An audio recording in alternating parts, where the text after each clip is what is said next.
حدثنا عبد العزيز بن عبد الله حدثنا سليمان عن ثور بن زيد عن أبي الغيث عن أبي هريرة رضي الله تعالى عنه عن النبي صلى الله عليه وسلم قال اجتنبوا السبع الموبقات قالوا يا رسول الله صلى الله عليه وسلم وما هن قال الشرك بالله والسحر وقتل النفس التي حرم الله إلا بالحق وأكل الربا وأكل مال اليتيم والتولي يوم الزحف وقذف المحصنات المؤمنات الغافلات اللهم صل على محمد وعلى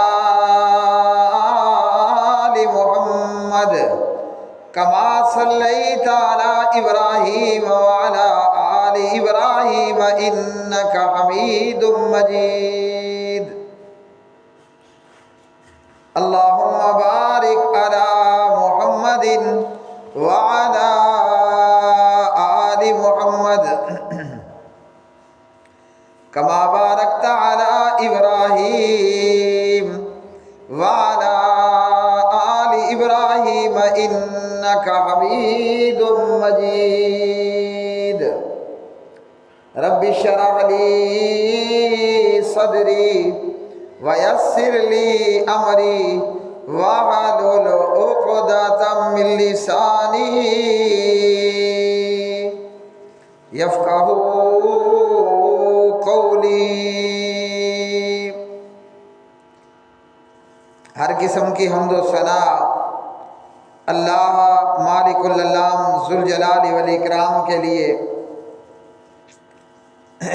جو ساری کائنات کا خالق مالک رازق داتا دستگیر بے شمار انگنت لا تعداد درود و سلام جناب محمد الرسول اللہ صلی اللہ علیہ وسلم کی مبارک ذات پہ۔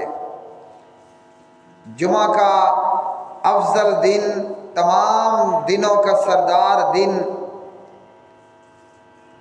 اور خطبہ جمعہ، پیارے نبی صلی اللہ علیہ وسلم نے فرمایا جو جمعے کے دن خوشبو لگا کر صاف ستھرائی کر کے غسل کر کے طہارت کر کے باوضو ہو کر نہا دھو کر سب سے پہلے خطبہ جمعہ کے لیے آئے گا تو پیارے نبی صلی اللہ علیہ وسلم نے فرمایا اسے اونٹ کی قربانی کا ثواب حاصل ہوگا، جو اس کے بعد آئے گا وہ گائے کی قربانی کا، جو اس کے بعد آئے گا وہ بکری یا بھیڑ کی قربانی، پھر اسی طرح مرغی یا انڈے کا ثواب پائے گا۔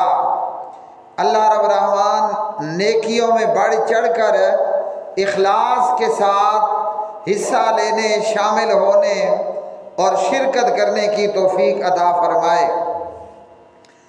صحیح بخاری میں سے پیارے نبی صلی اللہ علیہ وسلم کا یہ فرمان، اس حدیث کے اندر آپ صلی اللہ علیہ وسلم نے ہمیں 7 مہلک گناہوں سے متعلق آگاہ فرمایا، 7 ہلاک کر دینے والے گناہ، 7 بڑے بڑے کبیرہ گناہ کہ اگر آدمی ان کا مرتکب ہو جائے یا ان گناہوں کا شکار ہو جائے تو یہ آدمی ہلاک ہو جاتا ہے، دنیا بھی برباد کر بیٹھتا ہے اور بندہ اپنی آخرت کو بھی برباد اور خراب کر دیتا ہے۔ اور اسی طرح اس حدیث کے علاوہ بھی دیگر ایسے مہلک اور ہلاک کر دینے والے گناہ، ان گناہوں کو کہا جاتا ہے کبیرہ گناہ۔ اب کبیرہ گناہ کون سے ہیں؟ اس میں شارحین اور مفسرین کے دو مختلف قول اقوال ہیں۔ بعض ائمہ مفسرین نے فرمایا کہ کبیرہ گناہوں سے مراد وہ گناہ ہیں کہ جن پر اللہ سبحانہ و تعالیٰ نے مرتکب کے اوپر، ارتکاب کرنے والے کے اوپر باقاعدہ طور پر حد جاری کرنے کا کہا۔ ایسا گناہ جس کے ارتکاب پر اللہ کے قرآن میں یا نبی پاک علیہ الصلوۃ والسلام کی حدیث کے اندر حدود جاری کی گئی ہوں، حد جاری کی گئی ہو۔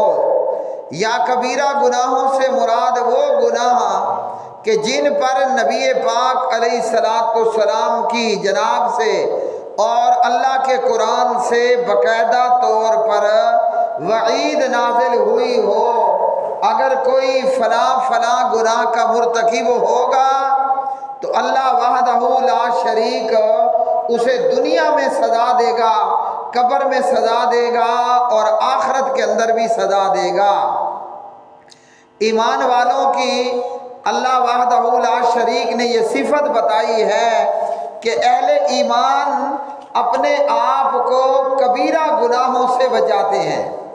ایمان والے اپنے آپ کو کبیرہ گناہوں سے بچاتے ہیں، اور جو بندہ بڑے بڑے گناہوں سے بچنے کی کوشش کرتا ہے، جو بندہ بڑے بڑے گناہوں سے بچنے کی کوشش کرتا ہے، اللہ سبحانہ و تعالیٰ کوشش کرنے والے کو کامیاب بھی بنا دیتا ہے، اور چھوٹے چھوٹے گناہ اللہ اس کے ویسے ہی معاف فرما دیتا ہے۔ اور ان صغیرہ گناہوں کی معافی کا بھی باقاعدہ ایک طریقہ اور پروسیس ہے۔ قرآن مجید نے کیا کہا؟ الذین یجتنبون کبائر الاسم والفواحش، الذین یجتنبون کبائر الاسم والفواحش الا اللمم ان ربک واسع المغفرہ۔ فرمایا کہ وہ لوگ جو بڑے بڑے گناہوں سے بچتے ہیں، بے حیائی اور برائی کے کاموں سے بچتے ہیں، بندہ کوشش کرتا ہے اور ہمیشہ کوشش کرنے والا کامیاب بھی ہوتا ہے، کوشش کرنے والا ضرور کامیاب ہوتا ہے۔ اب بد نصیب کی اپنی بد نصیبی کہ وہ برائی میں کوشش کرے، اور نصیبوں والے کی کوشش کہ وہ نیکی اور تقوی کے کاموں میں کوشش کرے۔ تو جو ایماندار اور جو مومن بندہ بڑے بڑے گناہوں سے، بے حیائی برائی کے کاموں سے بچنے کی کوشش کرتا ہے، اور کوشش کے بعد اگر کہیں وہ صغیرہ گناہوں کے اندر پڑ بھی جاتا ہے، ان ربک واسع المغفرہ، پھر اللہ سبحانہ و تعالیٰ بڑا وسیع مغفرت کرنے والا اور پروردگار بڑا بخشنے والا ہے۔ تو چھوٹے گناہ اللہ کیسے معاف کر دیتا ہے؟ بخاری مسلم میں ہے، پیارے نبی صلی اللہ علیہ وسلم نے فرمایا کہ جب ایک بندہ دن رات میں 5 مرتبہ نہا لے، غسل کر لے، تو فرمایا کہ کیا اس کے جسم پر میل کچیل باقی رہے گا؟ صحابہ کرام رضوان اللہ علیہ مجمعین نے فرمایا کہ نہیں۔ تو آپ نے فرمایا یہی مثال دن رات میں 5 وقت نماز پڑھنے کی ہے۔ جو بندہ دن رات میں 5 نمازیں با جماعت تکبیر اولیٰ پابندی کے ساتھ ادا کرے، اگر وہ فجر کی نماز جماعت میں پڑھ لیتا ہے تو رات میں جو گناہ ہوئے اللہ معاف کر دیتا ہے۔ اسی طرح دوپہر ظہر میں جب نماز پڑھے گا، فجر سے لے کر ظہر تک جو گناہ ہوئے، پھر ظہر سے عصر، پھر عصر سے مغرب، پھر مغرب سے عشاء، پھر عشاء سے فجر، تو اللہ چھوٹے گناہوں کو یوں بھی معاف کر دیتا ہے۔ اور پھر اس کے اور کئی سلسلے ہیں۔ جو بندہ عاشورہ کا روزہ رکھ لے، جو بندہ جو ہے وہ 9 ذوالحجہ کا روزہ رکھ لے، تو اس طرح اللہ سبحانہ و تعالیٰ گناہوں کو معاف کرتے چلا جاتا ہے۔ الذین یجتنبون کبائر الاسم والفواحش الا اللمم ان ربک واسع المغفرہ۔ یہاں بندہ نہ نماز پڑھتا ہے، نہ روزہ رکھتا ہے، نہ حج ہے، نہ زکوٰۃ ہے، نہ اللہ کی راہ میں خرچ کرنا ہے، اور وہ ویسے مالا جپتا ہے کہ اللہ بڑا غفور رحیم ہے۔ تو اللہ ایمان والوں کے لیے غفور رحیم ہے، ہر ایرے غیرے نتھو خیرے کے لیے نہیں۔ جو بڑے بڑے گناہوں سے بچنے کی کوشش کرتا ہے، اللہ پھر ان کے لیے مغفرت والا ہے، اور بڑی اور وسیع مغفرت والا ہے۔ اب بڑے بڑے کبیرہ گناہ، وہ تو قرآن حدیث میں ان کی بڑی لمبی ڈیٹیل ہے۔ یہاں اس بخاری مسلم کی روایت میں، صحیح بخاری میں 6857 نمبر کی حضرت ابو ہریرہ رضی اللہ عنہ کی روایت ہے، پیارے نبی صلی اللہ علیہ وسلم نے فرمایا اجتنبوا السبع الموبقات، فرمایا کہ 7 ہلاک کر دینے والے گناہوں سے بچو۔ اور جب بندہ بڑے بڑے گناہوں سے بچتا ہے تو وہ چھوٹے چھوٹے گناہوں سے بھی بچنے کی کوشش کر لیتا ہے۔ اب وہ 7 بڑے بڑے گناہ کون سے ہیں؟ ان میں سب سے پہلا الاشراک باللہ،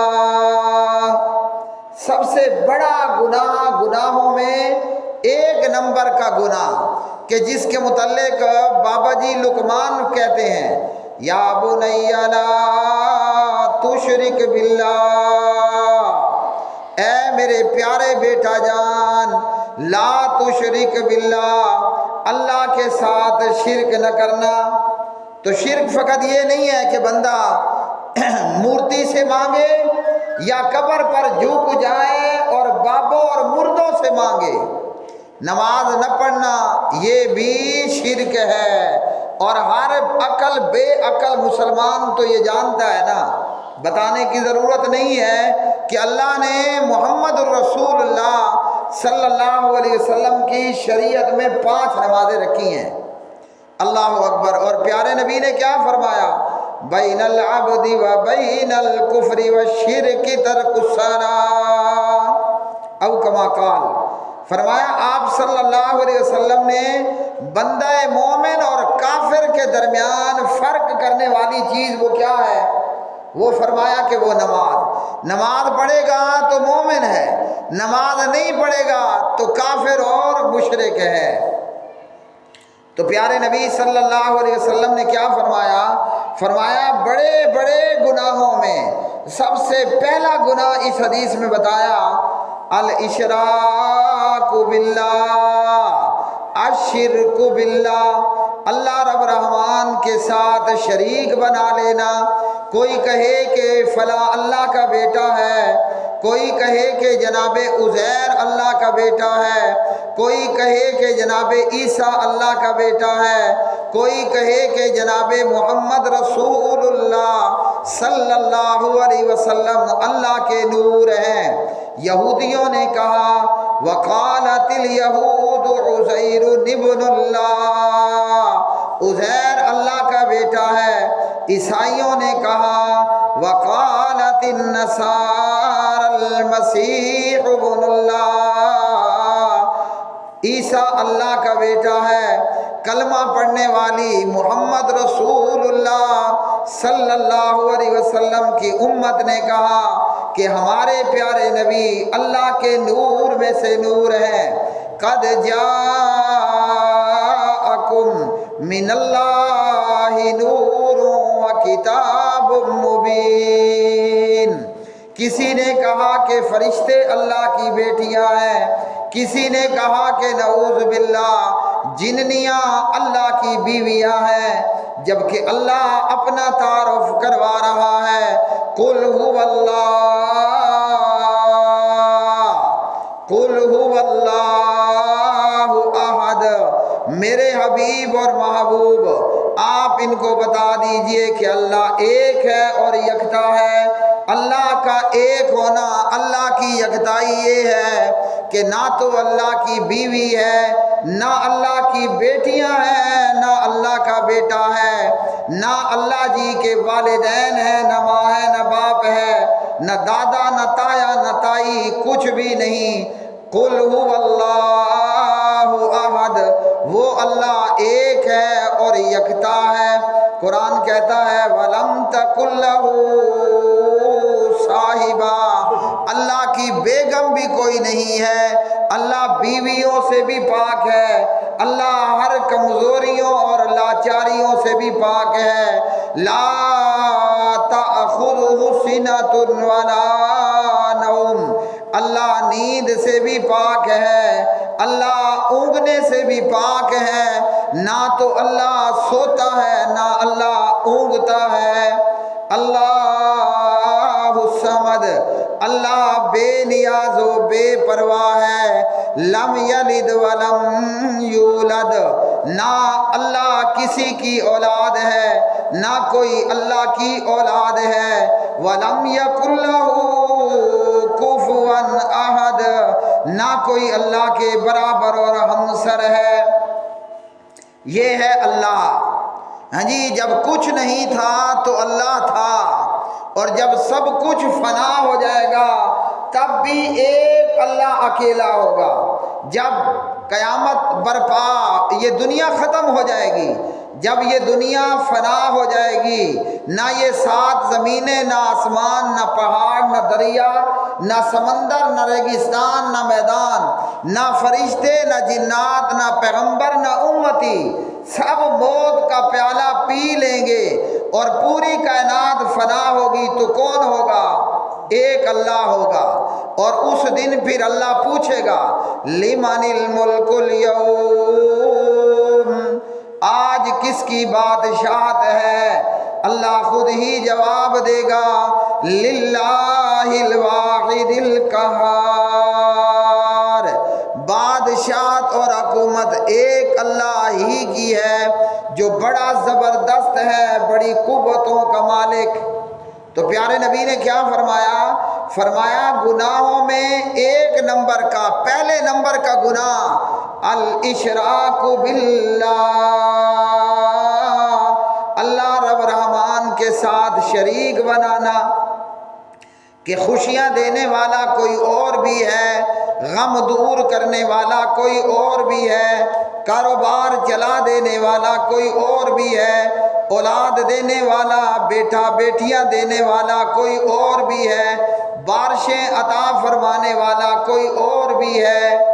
وہ اللہ جس نے ماں کے پیٹ میں پیدا کیا، اللہ اکبر، اور پھر خوراک کا، رزق کا بندوبست فرمایا، وہ اللہ جو خالق ہے، وہ اللہ جو کھلاتا ہے اور کھاتا نہیں ہے، وہ اللہ جو پلاتا ہے اور پیتا نہیں ہے، وہ اللہ جو مارتا ہے مگر مرتا نہیں ہے، وہ جو موت سے پاک ہے۔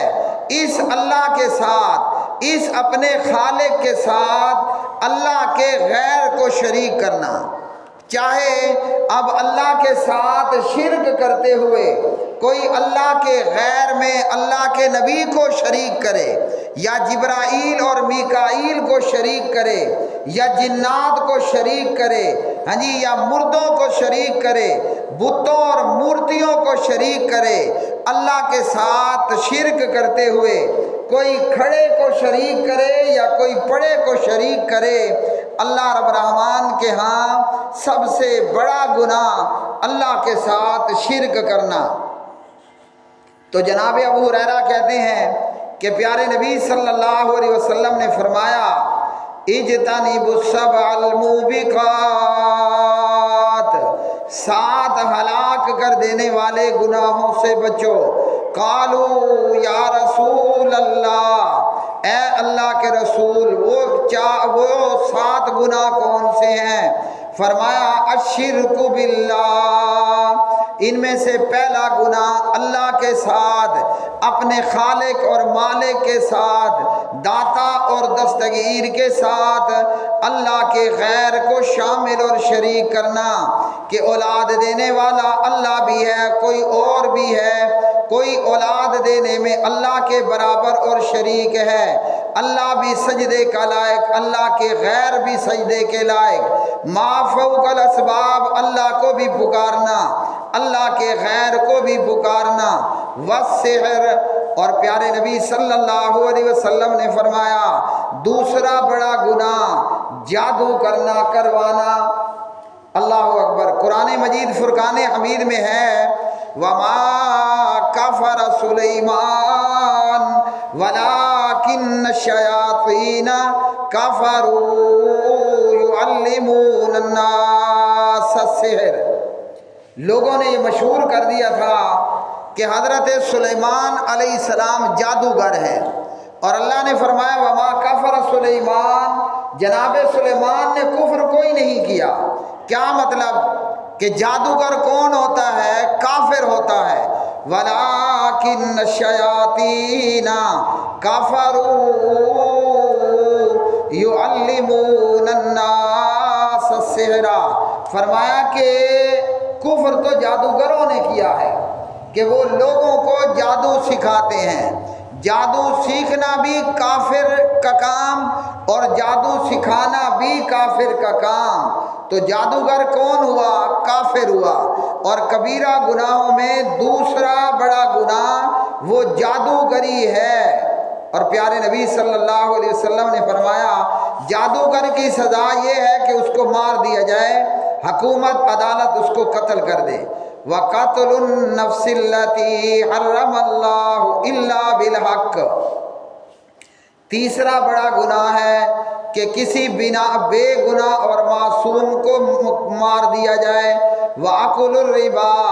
چوتھا بڑا گناہ ہے سود کھانا، اور ہم اسے حلوہ اور بریانی سمجھ کر کے کھا جاتے ہیں۔ فرمایا چوتھا بڑا گناہ وَأَكُلُ الرِّبَا، سود کھانا ہے۔ اور اللہ اکبر، پیارے نبی علیہ السلام نے کیا فرمایا؟ فرمایا کہ سود کے ادنا ترین درجات میں سے ہے، ادنا ترین، ہلکا ترین سود اس کا گناہ کیا ہے؟ این کی ہر رجل امہ، کہ بندہ نعوذ باللہ ثم نعوذ باللہ اپنی ماں کے ساتھ منہ کالا کرے۔ اور ہمارے ہاں عام طور پر، خیر یہاں موجود ہم تو نہیں ہیں، ہمارے ہاں ہم سود کو یوں ایزی لیتے ہیں جیسے حلوہ اور بریانی ہمیں پسندیدہ ہے۔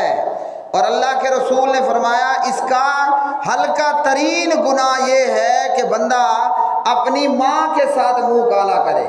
تو فرمایا وَأَكُلُ الرِّبَا، سود کھانا، وَأَكُلُ مَالِ الْيَتِيمِ، اور یتیم کا مال کھا جانا، وَالتَّوَلِّي يَوْمَ الزَّحْفِ، اور میدان جہاد سے پیٹھ پھیر کر کے بھاگ جانا، وَقَذْفُ الْمُحْصَنَاتِ الْمُؤْمِنَاتِ الْغَافِلَاتِ، پاک دامن بے خبر عورتوں کے اوپر برائیوں کی اور زنا کی تہمت لگانا۔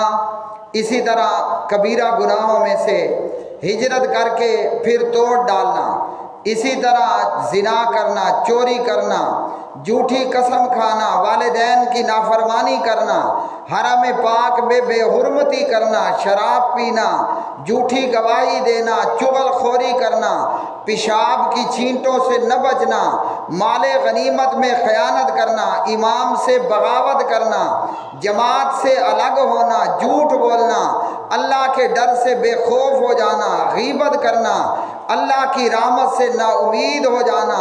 کبیرہ گناہوں میں سے صدیق اکبر اور جناب فاروق اعظم پر رضی اللہ عنہما زبان درازی کرنا۔ اللہ سبحانہ و تعالی ہر چھوٹے بڑے گناہ سے بچنے کی توفیق عطا فرمائے۔ اقول